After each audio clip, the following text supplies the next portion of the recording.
오늘의 말씀은 언약의 사람 이스라엘이란 주제로 레위기 26장 42절 말씀을 가지고 오늘을 나누도록 하겠습니다. 내가 야곱과 맺은 내 언약과 이삭과 맺은 내 언약을 생각하며 아브라함과 맺은 내 언약을 생각하고 그 땅을 권고하리라.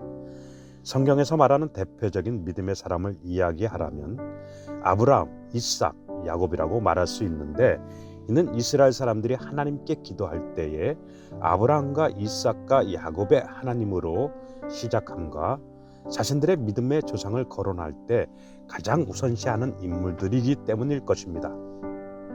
이 가운데 우리는 야곱을 남을 속이는 자, 배신의 아이콘으로 먼저 생각을 떠올리는 반면에 이스라엘 민족을 이룬 12지파의 조상이 된 믿음의 사람으로 불리워지는데, 이렇게 극과 극의 삶을 살아온 야곱의 삶은 자신이 험악한 세월을 살아왔다고 고백할 정도로 고난의 삶을 견디며 이루어낸 결과물인 것입니다. 돈과 사람에게 눈이 멀어 형과 아버지를 속이고 하나님에 대한 거짓말도 서슴지 않던 야곱은 아버지의 가산을 물려받을 형 에서의 장자권과 하나님의 약속이 전달되는 언약 계승자의 축복권을 빼앗아 하란에 있는 삼촌 라반의 집으로 도망가 살지만 삼촌 라반에게 속아 14년간을 종살이하게 된 것입니다. 야곱의 인생은 우리가 생각하는 것처럼 하나님의 언약과 은혜 가운데 살아간 삶이 아니라 날 때부터 형 에서의 발꿈치를 잡고 나올 정도로 남을 시기하고 다툼으로 일관된 육적인 사람으로 시작을 하였으나 야복 강가에서 하나님을 만나 이스라엘이라는 이름을 얻어 새로운 국면을 맞이한 인생이었던 것입니다. 돈과 사람 관리를 잘하면 인정받는 줄 알던 낮은 자기 분화 수준의 육적 사람 야곱이 하나님만을 섬기는 목표 지향적인 행동을 하는 높은 분화 수준의 영적 사람 이스라엘로 바뀌었던 것입니다. 하나님은 야곱이 의지했던 돈과 사람의 수단을 무력화시키고 하나님께만 초점을 두도록 야복 강가에서 대결을 하신 것입니다.